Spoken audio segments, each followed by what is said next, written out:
तो लोकसभा की कार्यवाही एक बार फिर से जारी है और इसी बीच इस पर भी चिंता जताई गई है कि आखिर ये किस तरह से दो संदिग्ध आरोपी संसद के भीतर आते हैं और उसके बाद स्मोक बम का इस्तेमाल करते हुए वहां कुर्सियों पर दौड़ने लगते हैं। ये सांसदों की हिम्मत थी कि सांसद वहां पर उसे चारों तरफ से घेर लेते हैं और पकड़ लेते हैं, लेकिन तब तक कोई भी मार्शल या सिक्योरिटी गार्ड वहां पर आते हुए नजर नहीं आता है। तो आखिर क्यों सांसद जब उसको पकड़ लेते हैं उसके बाद वो मार्शल को सौंप देते हैं, उसके बाद दिल्ली पुलिस उन्हें ले जाती है, पार्लियामेंट थाने में उनको ले जाया जाता है जहां आईबी की टीम पहुंचती है और आईबी की टीम अब उन आरोपियों से पूछताछ कर रही है। दो आरोपी जो संसद भवन के भीतर थे जिन्होंने स्मोक बम का इस्तेमाल किया और दो आरोपी जो संसद भवन के बाहर खड़े हुए थे। संसद भवन के बाहर जो थे उनको भी गिरफ्तार कर लिया गया है, यानी कि चारों आरोपियों को पार्लियामेंट थाने लेकर पहुंची पुलिस, जहां आईबी की टीम उनसे पूछताछ कर रही है कि आखिर उनके संसद भवन के भीतर इस तरह से उछल कूद करना और वहां स्मोक बम का इस्तेमाल करना, नारेबाजी करना, आखिर उसके पीछे का मकसद क्या था, आखिर उनके पीछे कौन है, आखिर वो किस मकसद से अंदर दाखिल हुए थे और क्या उनके पास कोई और आपत्तिजनक सामान भी था या कोई ऐसा खतरनाक सामान भी था। सोचेगा कि आज से 22 साल पहले यानी कि आज ही के दिन 13 दिसंबर और 2021 को संसद भवन पर, जो पहले पुराना संसद भवन था, उस पर आतंकवादी हमला हुआ था और उसके बाद आज 22 साल बाद जब हम उसकी बरसी मना रहे हैं और प्रधानमंत्री नरेंद्र मोदी के साथ साथ सभी सांसद श्रद्धांजलि अर्पित करते हैं उन शहीदों को जो उस आतंकी हमले में सामना करते हुए और अपने संसद और देश की अस्मिता को बचाते हुए शहीद हो गए थे, या यूं कहा जाए कि जिन्होंने अपने पूरे शरीर की लाश बिछा दी संसद भवन की नींव में, लेकिन संसद को जिंदा रखा, देश के मान सम्मान को जिंदा रखा, देश की अस्मिता को जिंदा रखा। आज उन शहीदों के परिवार वालों के साथ, उन परिवार के जो शहीद हुए थे उनके परिवारजनों से भी प्रधानमंत्री नरेंद्र मोदी ने मुलाकात की और उनको सांत्वना भी दी है। इसी मुद्दे पर हमारे साथ हमारे इनपुट हेड जुड़ गए हैं कृष्णकांत जी, इनपुट एडिटर हमारे साथ जुड़ गए हैं कृष्णकांत जी। कृष्णकांत जी, 22 साल बाद एक बार फिर से वैसा तो नहीं लेकिन कुछ ऐसा सा ही हमला एक बार फिर हुआ। संसद भवन की सुरक्षा में एक बड़ी चूक, सांसदों के पास तक उसका पहुंचना और स्मोक बम का इस्तेमाल करना, कितना खतरनाक और कितनी बड़ी चूक।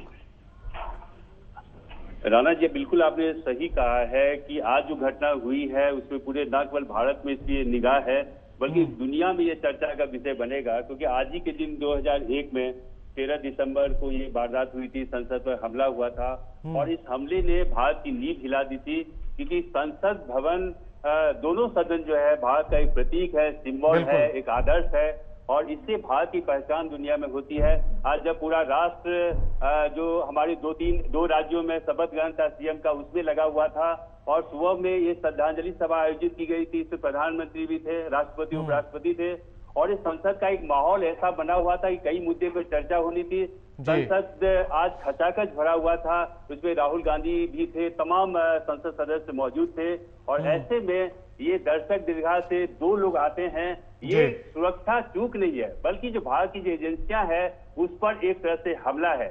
संसद में आप एक कागज का टुकड़ा लेके नहीं जा सकते, एक सुई लेके नहीं जा सकते, वहां पर एक व्यक्ति जाता है और इस तरह से वो वारदात को अंजाम देता है। ये केवल संसद पर हमला नहीं है बल्कि ये भारत पर हमला माना जाएगा। हालांकि एक नवीनतम जानकारी ये है कि संसद की कार्यवाही एक बार फिर शुरू कर दी गई है और ये बताने का प्रयास किया जा रहा है कि संसद बिल्कुल अपने मोशन में है, हाउस अपने मोशन में है, कुछ भी नहीं हुआ है। लेकिन अगर देखा जाए, इसे गौर से देखा जाए, इसमें निगाह डाली जाए तो ये बहुत भी बड़ा हमला है, भारतीय एजेंसियां की बड़ी चूक है, सीआईएसएफ के हवाले है। बिल्कुल कृष्णकांत जी, एक और जो सबसे बड़ी चूक नजर आती है वो ये आती है कि जब वो स्मोक बम लेकर नीचे कूदता है और सांसदों की कुर्सी पर उछल कूद मचा रहा होता है, उस समय पर सांसद तो उसे चारों तरफ से घेर लेते हैं लेकिन कोई सिक्योरिटी गार्ड, कोई मार्शल वहां आते हुए नजर नहीं आता है। सांसद उसे पकड़ भी लेते हैं, इस 1-1.5 मिनट के पूरे अंतराल में कोई मार्शल, कोई सिक्योरिटी गार्ड नजर नहीं आता। ये तो बहुत बड़ी चूक है। बिल्कुल सही कहा आपने कि ये इस बात से ये साबित भी हो गया है, जो नया संसद भवन बनाया गया, अरबों रुपए खर्च किए गए हैं, लगातार मेहनत की गई, इसका महिमा मंडन किया गया, राष्ट्र को ये बताया गया है जो अब जो संसद भवन बना है वो उससे बेहतर है, सुरक्षा के सारे प्रबंध हैं। और इस बात की खामी भी आज नजर आ गई कि हाउस के अंदर में अगर कोई वारदात होती है, मान लीजिए कि संसद भवन चल रहा है, हाउस की प्रोसीडिंग से कार्रवाई चल रही है, उसमें अगर संसद ही कुछ कर बैठे तो उसको रोकने के लिए कोई मार्शल वहां मौजूद नहीं है, कोई सुरक्षा नहीं है। ये एक बहुत बड़ी बात आज निकल के आई कि हाउस के अंदर में बिल्कुल सुरक्षा नहीं है। 2-4 सांसद भी बाहर आए, डरे सहमे थे, एक अफरा तफरी मच गई थी, उनको लगता कुछ पुराने सांसद थे जो 2001 में हमला हुआ था उसकी याद आ गई, तो लोग डरे हुए थे। आज चूंकि इसकी बरसी थी, 22वीं बरसी मनाई जा रही थी, लोग इस बात को जेहन में लेके आए थे, उस क्षण को याद कर रहे थे, श्रद्धांजलि सभा थी। तो ऐसे में ये निश्चित रूप से सोचना होगा, जो पार्लियामेंट्री बोर्ड है उसको सोचना होगा, सरकार को सोचना होगा। और ये छोटी बात नहीं है राणा जी। बिल्कुल बिल्कुल। आप देखिए कि अभी FBI के डायरेक्टर कल भारत आए थे, भारत में उनकी बैठक हुई है, NIA से भी सवाल दागे गए हैं, पन्नू का भी मामला था। तो ऐसे मामले में जब आपको पता है कि पन्नू ने धमकी दी है कि हम 13 दिसंबर को ये वारदात करेंगे, तो निश्चित रूप से सरकार को इसे सचेत रहना होता, जो कि नहीं हुआ है। तो ये बात बिल्कुल सुरक्षा एजेंसियों के लिए प्रश्न चिन्ह। बिल्कुल। और कृष्णकांत जी, यही बात हमारे साथ अभी थोड़ी देर पहले फोन लाइन पर ही जुड़े थे मुरादाबाद के सांसद HT हसन, और उन्होंने भी इस बात का जिक्र किया और उन्होंने कहा कि पुरानी संसद इससे ज्यादा सिक्योर थी, इससे ज्यादा सिक्योरिटी उसके भीतर थी, इसमें तमाम खामियां उन्होंने गिनाई। और उन्होंने कहा कि अगर कोई नई संसद में अगर एंट्री करता है तो उसके तुरंत बाद वो लोकसभा या राज्यसभा में एंट्री कर सकता है, जबकि पहले उसे 2 से 3 गैलरी से गुजरना पड़ता था। बिल्कुल। मुझे 2000 में मौका मिला था संसद भवन जाने का। मैं भी दर्शक दीर्घा में गया था, पत्रकारिता की शुरुआत हो रही थी, तो उस वक्त भी ये चीजें थी। आपको एक प्रोसीजर्स है, you have to go through, उसके होके गुजरना होता था।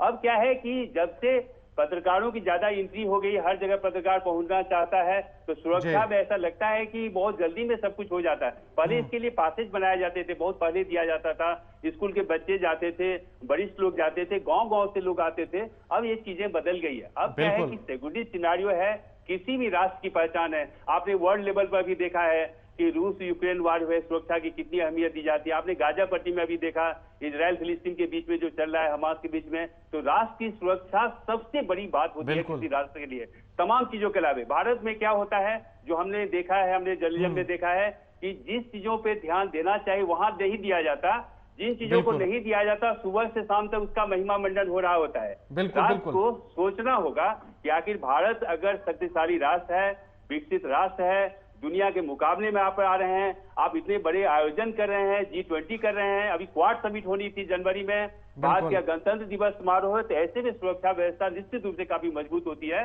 तो भारत को और भारतीय सुरक्षा एजेंसियां, बिल्कुल। कृष्णकांत जी, HT हसन साहब ने भी इसी बात का जिक्र किया और उन्होंने कहा कि जब कनाडा में बैठकर पन्नू इस बात को लेकर धमकी देता है और वो कहता है कि नए संसद भवन पर वो हमला करेगा, तो फिर सिक्योरिटी और टाइट क्यों नहीं की गई थी?